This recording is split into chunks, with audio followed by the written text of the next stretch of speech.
ஏன்னா it's my choice. குறைந்த விலை நிறைந்த தரம் தங்கள் தேவைகள் அனைத்தும் ஒரே இடத்தில். ஜெயச்சந்திரன். ஆச்சி ராயல் குலோப் ஜாமுன் பேக்ஸ், ஒன்று வாங்கினால் ஒன்று இலவசம். திருப்பரங்குன்றம் மலை மேலே தீபம் ஏற்றுவது தொடர்பாக பலவிதமான சர்ச்சைகள், பலவிதமான போராட்டங்கள். நேற்று காலையிலிருந்து மதுரை திருப்பரங்குன்றமே கிட்டத்தட்ட ஒரு போர்க்களம் போல காட்சியளித்தது அப்படின்னு தான் சொல்லணும். டிசம்பர் 1ஆம் தேதி மதுரை கிளையில் இருக்கக்கூடிய நீதியரசர் GS சுவாமிநாதன் திருப்பரங்குன்றம் மலை மேலே இருக்கிற அந்த தீபத்தூணில் விளக்கு ஏற்றுறதுக்கான உத்தரவை விடுக்கிறாரு. இந்து சமய அறநிலைத்துறை இந்த விளக்கை ஏற்றணும் அப்படிங்கிற மாதிரியான ஒரு உத்தரவை பிறப்பிக்கிறாரு. அதற்கு முன்பு அவர் போய் அங்கே ஆய்வு செஞ்சுட்டு வந்த புகைப்படங்கள் எல்லாமே சமூக வலைதளங்களில் வந்தது. இந்த நிலையில் நேற்று டிசம்பர் 3ஆம் தேதி திருக்கார்த்திகை தீபம். ஸோ தமிழகம் முழுக்கவும் கார்த்திகை தீப விழா பெரிய அளவில் கொண்டாடப்பட்டது. இந்த நிலையில் திருப்பரங்குன்றமில் என்ன செய்ய போகிறாங்க? ஏற்கனவே 1ஆம் தேதி GS சுவாமிநாதன் அவர்கள் கொடுத்த நீதி அந்த அறிக்கை இருக்குது. ஸோ என்ன செய்ய போகிறாங்க அப்படிங்கிற பல எதிர்பார்ப்புகள் இருந்தது. இந்த நிலையில் அதுக்கு முந்தின நாள், அதாவது டிசம்பர் 2ஆம் தேதி இந்து சமய அறநிலைத்துறை சார்பாக இந்த GS சுவாமிநாதன் அவர்கள் கொடுத்த இந்த தீர்ப்புக்கு எதிராக ஒரு மேல்முறையீட்டு மனுவை தாக்கல் செஞ்சுருந்தாங்க. அவர் உத்தரவை ரத்து செய்ய கோரி. அந்த பெட்டிஷன் ஏற்கனவே கோர்ட்டில் இருக்கிறதுனால நாங்கள் இங்கே விளக்கை ஏற்றுறதுக்கான அனுமதி கொடுக்க முடியாது அப்படின்னு இந்து சமய அறநிலைத்துறை சார்பாக சொல்லிட்டாங்க. ஸோ இந்த பெட்டிஷனர் ராம ரவிக்குமார் நேற்று டிசம்பர் 3ஆம் தேதி மதியானமே போய் கோயிலில் கேட்குறாங்க, இந்த மாதிரி விளக்கு ஏற்றலையா அப்படின்னு. நாங்கள் இல்லை, மேல்முறையீட்டில் இருக்கிறதுனால ஏற்கனவே விளக்கு ஏற்றப்பட்ட இடத்துல தான் இந்த வருடமும் விளக்கு ஏற்றப்படும் அப்படிங்கிற மாதிரி சொல்லிட்டாங்க. உடனடியாக திரு ராம ரவிக்குமார் தரப்பு மதுரை உயர்நீதிமன்ற கிளையில் அவங்களுடைய பிரேயரை சொல்கிறாங்க. இந்த மாதிரி நீதிமன்ற உத்தரவை கோயில் நிர்வாகம் மீறுறாங்க, இது நீதிமன்ற அவமதிப்பாகும். ஸோ உங்களுடைய உத்தரவை மீறுறாங்க அப்படின்னு சொல்லி திரு GR சுவாமிநாதன் அவர்கிட்ட முறையிடுறாங்க. உடனடியாக 3 மணிக்கு இந்த வழக்கு லிஸ்ட் ஆகுது. ஸோ 3 மணிக்கு உடனடியாக திரு GR சுவாமிநாதன் இந்த வழக்கை எடுத்து விசாரிக்கிறாரு. அப்போது தமிழக அரசு சார்பாக ஆஜரான AIG என்ன சொல்கிறாரு அப்படின்னா, இன்னும் விளக்கு ஏற்றுறதுக்கான காலக்கெடு இருக்குது, 6 மணிக்கு மேலே தான் விளக்கு ஏற்றுவாங்க, இப்போவே இது நீதிமன்ற அவமதிப்புன்னு எடுத்துக்கிறது எப்படி சரியாக இருக்கும் அப்படிங்கிறது நீதிமன்ற அவமதிப்புக்குள்ளேயே வராது அப்படிங்கிற மாதிரி இதனுடைய வாதங்களை முன்வைக்கிறாரு. ஆனால் திரு ராம ரவிக்குமார் தரப்பில் அதற்கான எந்த ஏற்பாடுகளும் அங்கே செய்யப்படவே இல்லை. ஏற்கனவே இப்போ விளக்கு ஏற்றுற அந்த உச்சி பிள்ளையார் கோவில் இருக்கிற இடத்துல தான் அதற்கான ஏற்பாடுகள் செய்யப்பட்டு வருது அப்படின்னு சொல்லியும் AIGயோடைய இந்த ஆர்கியூமெண்ட்டை அவர் ஏற்றுக்கிட்டு அப்போ நான் 6:05க்கு நான் இந்த வழக்கை எடுத்து விசாரிக்கலாமா அப்படிங்கிற மாதிரி கேட்குறாரு.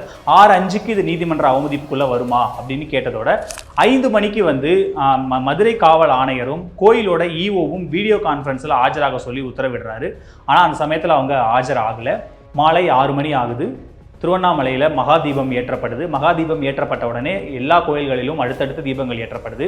திருப்பரங்குன்றம்லையும் ஏற்கனவே கோயில் நிர்வாகம் முடிவு செய்த அந்த உச்சி பிள்ளையார் கோயில் இருக்கிற அந்த இடங்களில் அது வழக்கமாக ஏற்றுற இடம் தான். ஸோ அங்கே தான் இந்த முறையும் தீபம் ஏற்றப்படுது. உடனடியாக 6:05க்கு உத்தரவு திரு GR சுவாமிநாதன் இந்த வழக்கை எடுத்து விசாரித்து என்ன சொல்கிறார் அப்படின்னா, இது நீதிமன்ற அவமதிப்பு. உடனடியாக மனுதாரர் ராம ரவிக்குமார் CSIF, அதாவது போர் பாதுகாப்பில் இருக்கக்கூடிய மத்திய பாதுகாப்பு படைய உதவியோட அங்கே போய் நீங்கள் விளக்கு ஏற்றலாம் அப்படிங்கிறதுக்கான உத்தரவை பிறப்பிக்கிறாரு. ஆனால் அதுக்கு முன்னாடியே திரு ராம ரவிக்குமார், அதுக்கப்புறம் CSIF அந்த பாதுகாப்பு படையினர் வரதுக்கு முன்னாடியே திருப்பரங்குன்றம் சுற்றி ஒரு பெரிய போர்க்களமாக கிட்டத்தட்ட ஒரு 100கணக்கான பேர் அங்கே கோயில் அங்கே மலையில் போய் விளக்கேற்றுவோம் அப்படின்னு முற்றுகையிடுறாங்க. உடனடியாக காவல்துறை அவங்கள தடுத்து நிறுத்துறாங்க. அங்கே ஒரு பெரிய தள்ளுமுள்ளு நடக்குது. பேரிகேடை தூக்கி போடுறாங்க. 2 காவலர்கள் தாக்கப்படுறாங்க. அதுக்கப்புறம் போலீஸுடைய பேரிகேடை உடச்சிக்கிட்டு சில பேர் மலை மேலே ஏறுறாங்க.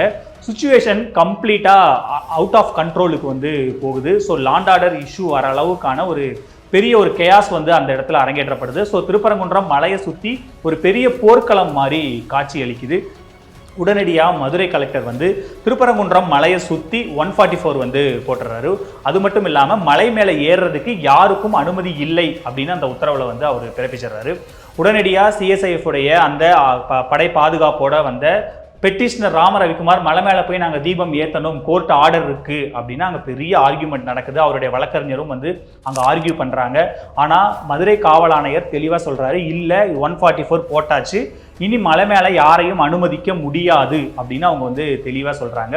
திரும்ப திரும்ப அவங்க நீங்கள் கோர்ட் ஆர்டரை மீறுறீங்க, கோர்ட் உத்தரவிட்டும் ஏன் எங்களை மேலே அனுமதிக்க மாட்டீங்கன்னா நாங்கள் கான்சிக்வன்சஸ் நாங்கள் பார்த்துக்குறோம், வில் ஃபேஸ் இட் அப்படிங்கிற மாதிரி வந்து அவங்க சொல்லிடுறாங்க.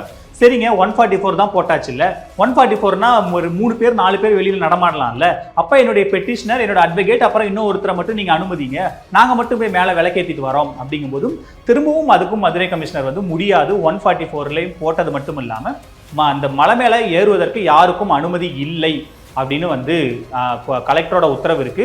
ஸோ ஏற்கனவே இந்த வழக்கு மேல்முறையீட்டில் இருக்கிறதுனால நாளை காலையில் 10 மணிக்கு இந்த வழக்கு வந்து வருது. அந்த வழக்கு வரட்டும், அதுக்கப்புறம் என்ன நடக்குதுன்னு அதுக்கப்புறம் வர உத்தரவை நாங்கள் வந்து ஒபே பண்ணுறோம், அதுக்கப்புறம் வர உத்தரவு இது பண்ணுறோம், இப்போ எங்களால் கலெக்டர் உத்தரவை மீற முடியாது அப்படின்னு வந்து மதுரை காவல் ஆணையர் தெளிவாக சொன்னதுக்கப்புறம் ராம ரவிக்குமார் சாலையிலேயே வந்து கற்பூரம் ஏற்றி அங்கே ஒரு பெரிய முருகர் உங்களை வந்து தண்டிக்க போகிறாரு, முருகர் துணையோட நாங்கள் இங்கே விளக்கு ஏற்றுவோம் அப்படின்னு சபதம் ஏற்றுட்டு அங்கேருந்து அந்த கூட்டம் வந்து கலையுது.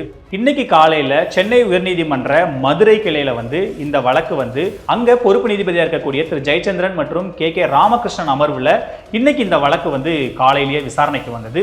ஸோ அரசு தரப்பில் சில முக்கியமான ஆர்கியூமெண்ட்டுகளை வந்து வச்சாங்க. அதாவது சிஎஸ்ஐஎஃப் வந்து நீதிமன்ற பாதுகாப்புக்கு இருக்கே தவிர இது எப்படி வந்து ஒரு நீதிபதி எப்படி வந்து பெட்டிஷனருக்கு பாதுகாப்பாக கொடுக்க முடியும், அதே மாதிரி பெட்டிஷனர் வந்து ஒரு பெரிய படையோட வந்து அங்கே ஒரு பெரிய கேயாஸை வந்து உருவாக்கிட்டாரு. இது வந்து ஒரு மத நல்லிணக்கத்துக்கு எதிராக இருக்குது, மத நல்லிணக்கத்துக்கான எந்த விஷயம் அங்கே ஒரு சுபிக்ஷமான நிலைமை இருக்குது, இவங்க தேவையில்லாமல் அங்கே போய் வந்து ஒரு பதட்டத்தை உருவாக்குறாங்க அப்படின்னு சில ஆர்கியூமெண்ட்டுகளை வந்து தமிழக அரசு சார்பாக வச்சாங்க. அப்போ நீதிபதிகள் வந்து ஒருத்தரை தடுத்து ஒருத்தர் மட்டும் அங்கே வழிபடுறது தான் வந்து மத நல்லிணக்கமாக என்ன அப்படிங்கிற சில முக்கியமான கேள்விகள் எழுப்புறாங்க. அது மட்டும் இல்லாமல் ராம ரவிக்குமார் தரப்பில் வந்து நீங்கள் சிஎஸ்ஐஎஃப் ஏன் உங்களுக்கு வந்து அனுமதி நீங்கள் கேட்டீங்களா, உங்களுக்கு வந்து தமிழக போலீஸ் பாதுகாப்பு கொடுக்க மறுத்தாங்களா அப்படின்னும் சில கேள்விகளை முன் வச்சாங்க. ஸோ இருதரப்பு வாதங்களையும் கேட்ட நீதிபதிகள் வந்து இந்த வழக்குடைய தீர்ப்பை நாங்கள் இன்னைக்கே சொல்ல போகிறோம் அப்படின்னு வந்து சொல்லிட்டு அந்த வழக்கை வந்து பிற்பகலுக்கு வந்து ஒத்தி வச்சாங்க. ஸோ 2:15 மணிக்கு இதுக்கான தீர்ப்பு வரும் அப்படின்னு எதிர்பார்த்த நிலையில் 4:30 மணிக்கு வந்து இதுக்கான தீர்ப்பு வந்து வந்தது. இரு நீதிபதிகளும் வந்து ஒரு முக்கியமான தீர்ப்பு வந்து கொடுத்தாங்க. அதில் அவங்க என்ன சொல்கிறாங்க அப்படின்னா, தமிழக அரசுடைய மேல்முறையீட்ட மனு வந்து நாங்கள் தள்ளுபடி பண்ணுறோம், திரு GR சுவாமிநாதன் தனி நீதிபதி பிறப்பித்த உத்தரவு தான் சரியானது, அதில் அந்த உத்தரவுப்படியே செயல்படட்டும் அப்படின்னு சொன்னது மட்டுமல்லாமல் ஏற்கனவே இதில் இருக்கிற கண்டெம்ட் ஆகட்டும், அதுக்கப்புறம் இந்த வழக்கு விசாரணை எல்லா வழக்கையும் திரு GR சுவாமிநாதன் அவர்களே வந்து மீண்டும் விசாரிப்பார் அப்படின்னு வந்து சொல்லிட்டாங்க. அது மட்டும் இல்லாமல் அரசுக்கு இந்த மேல்முறையீட்டில் ஏதோ ஒரு உள்நோக்கம் இருக்கோ, ஒரு நோக்கம் இருக்கோ அப்படின்ற மாதிரியான ஒரு சந்தேகம் ஏற்படுது அப்படின்னும் வந்து நீதிபதிகள் வந்து அவங்களுடைய பாயிண்ட்டை வந்து சொல்லிட்டாங்க. உடனே இந்த அமைப்புகள் வந்து அங்கே ஒரே கோலாகலமாக கொண்டாடிட்டு வந்து இருக்காங்க. இந்த நிலையில் உடனடியாக திரு GR சுவாமிநாதன் இந்த நீதிமன்ற அவமதிப்பு வழக்கை இன்றே விசாரிப்பார் அப்படின்னும் வந்து சொல்லப்பட்டது. ஏற்கனவே ஒரு 4:30 மணிக்கு அவரோட பெஞ்சுக்கு இந்த வழக்கு விசாரணை வர இருந்தது. இந்த தீர்ப்பு தாமதமானதுனால அந்த தீர்ப்பு வந்ததுக்கு அப்புறம் இந்த வழக்கு நீதிமன்ற அவமதிப்பு வழக்கை வந்து திரு GR சுவாமிநாதன் எடுத்து விசாரிக்கிறாரு. விசாரிக்கும் போது உடனடியாக வந்து அதாவது 5 நிமிடத்தில் வந்து மதுரை ஆணையர், மதுரை கலெக்டர், அதுக்கப்புறம் கோயிலோட EO வந்து வீடியோ கான்ஃபரன்ஸில் ஆஜராகணும் அப்படின்னு ஒரு பாயிண்ட்டை சொல்கிறாரு.